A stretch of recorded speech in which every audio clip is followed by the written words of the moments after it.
Welcome back. This is I believe it's the fourth of a series of lessons on designing a checkerboard cushion rectangle. Hi, my name is Robert Strickland. Today we're going to annotate this design. So we're going to take the design that we just made and work on the facet diagram to make a finished faceting diagram that somebody can take and cut the stone.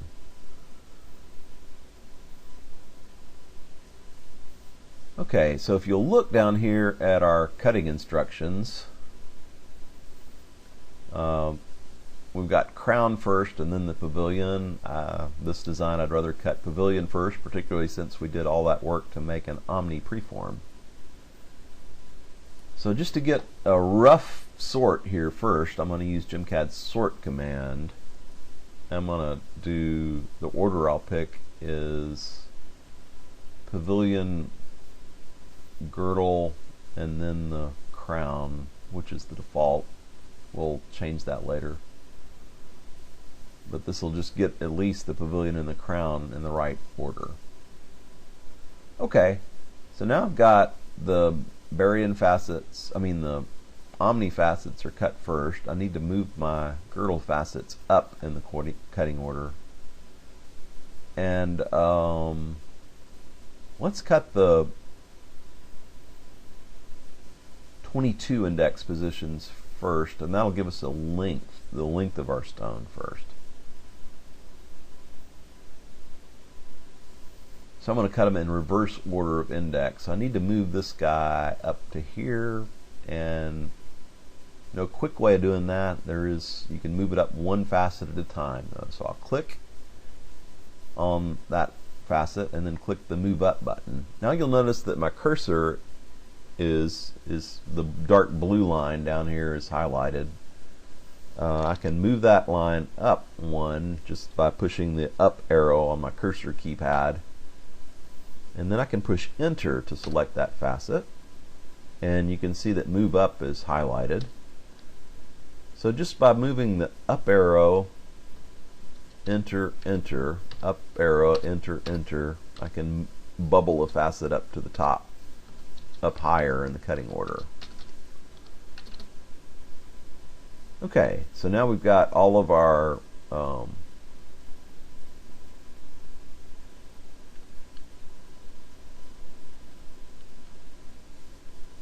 got the 22 facet. Now I want to move the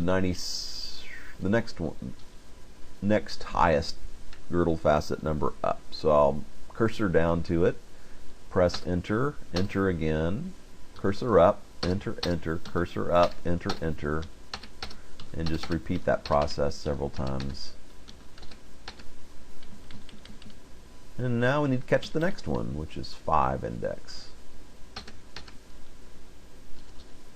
I think I missed one, but we'll catch it later.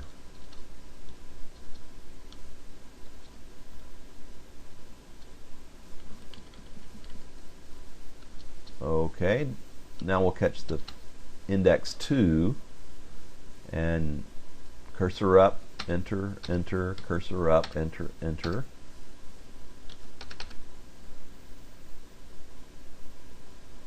And it looks like I still have one more girdle facet.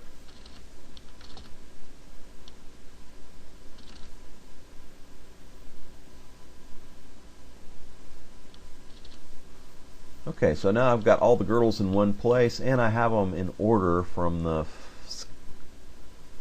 length of the stone all the way around to the width, so I can chain my girdle sequence. You'll see that later when I do a replay. Okay, so now we have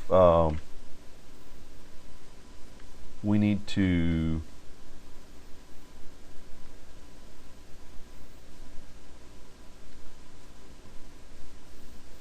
work out the cutting sequence for the Barian facets. The Barian facets, we're going to have to start at the corners because that's where the cone intersects the girdle line. So the corner facets are these ones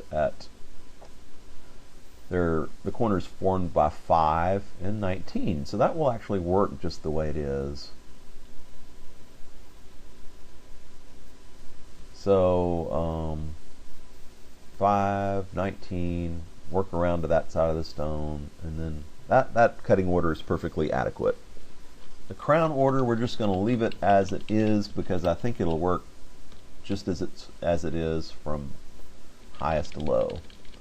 The next thing I like to do is I like to go back to the replay, use GemCad's replay command, and see if this cutting order actually makes sense physically. So view and then replay. What the replay command does is it starts us off with a block of rough, and it cuts the facets one at a time. So the first 4 facets form a pyramid, 4-sided pyramid on the bottom here, and then the next series of facets are all cut to that same center point. The cutting order may not be the best in the world, but it'll work. It's not too important there what order you cut those facets in, as long as you cut 4 of them to a point to begin with. Okay, so the next set of facets should be our girdle facets. You can see we have 4 facets here that form that establish the length of the stone. And then the next 4 facets cut in. You can see that one cuts to this meet point. That's good. It's got a meet point to cut to. That's always important. So those 4 cut in. There's those. And then the next girdle facets, the next Barian facets come in. No, they're not Barian facets. They're girdle facets. We're cutting girdle facets, sorry. And these girdle facets just chain all the way around the stone until the girdle outline is finished. Each one has a meet point, so that's great. Now at this point our Omni preform is finished. You can see that this false girdle line is just temporary and it's scalloped, and that's characteristic of the Omni preform. Our final girdle line is going to be from here to here, and those get cut next. So we started at the corners, that's right. That's a proper cutting order.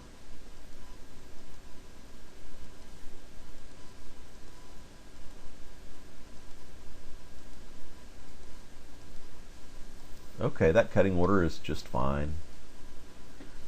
Next, the crown facets. That completes the pavilion. And the crown facets, the first set of facets establish a girdle length. And looks like this cutting order is starting at the corners.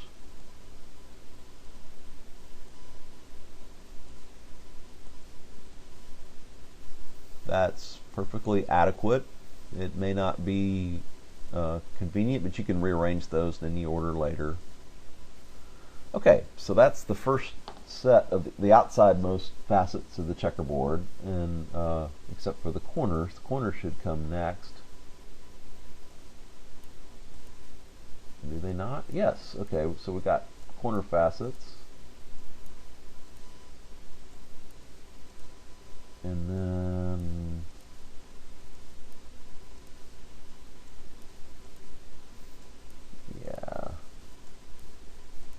checkerboard continues on around.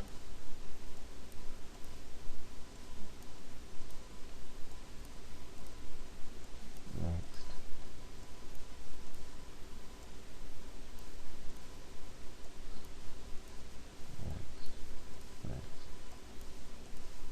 Okay.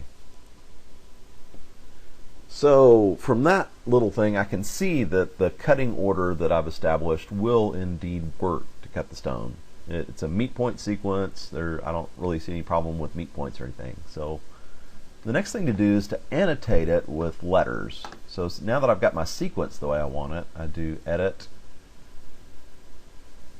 rename an order, and I'll just use the default style of labels. click on OK. And so now I've got little letters appearing on all my little facets. That's good. It's a little bit cluttered. I think maybe I might want to move the girdle labels around to the outside just so that you don't get the girdle labels confused with the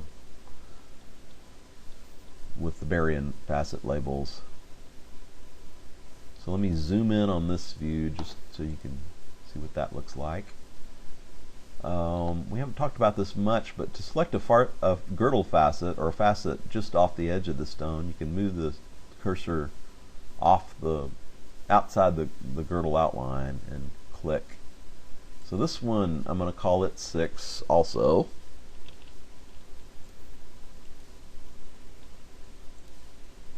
This one's 7 also. This one's 8.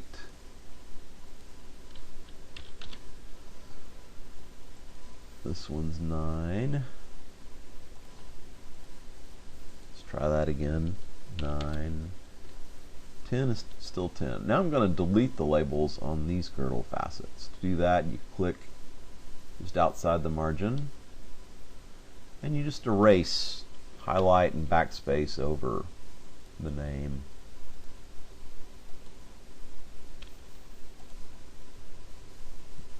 You don't even have to highlight it. Oops, I missed it. Let's see. This one. Click in the box, backspace, and apply. Click in the box, backspace, and apply. Okay, I think that's probably sufficient for our labels.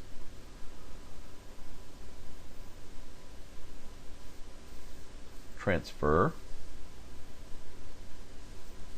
Let's try that again. Not transfer, but zoom out. That's what I'm trying to do. Okay. Let's look at the print preview of this and see what our diagram looks like now. Zoom in and scroll through this. Okay, you can see our length width ratio is 1.202, and we've got 2 columns here. And this is lesson 2. It should have saved it before, so we'll call it lesson 4 here later. So close, file, save as, lesson 4.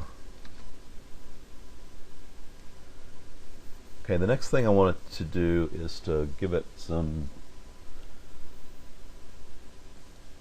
heading in the footnote.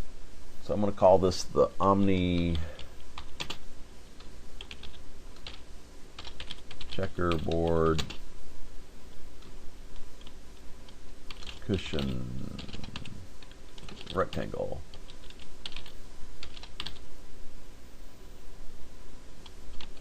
And it's by me. I like to put today's date. This is December the 2nd, 2011. And then I like to leave a blank line. And we're just going to leave the footnote blank for now. And you can see that shows up here. So the first line is rendered in boldface, and then the name, and then our blank line is here also. You can have up to 4 lines in the header. And go ahead and save that again. Let's click the save icon. So that completes our checkerboard rectangular cushion rectangle. Our checkerboard, Omni Checkerboard Cushion Rectangle. And in the next lesson, we're going to change the aspect ratio from 1.202, and we're going to just fiddle with the design and see if we can make the same design work for a different aspect ratio. Thanks for listening. Thanks for tuning in today.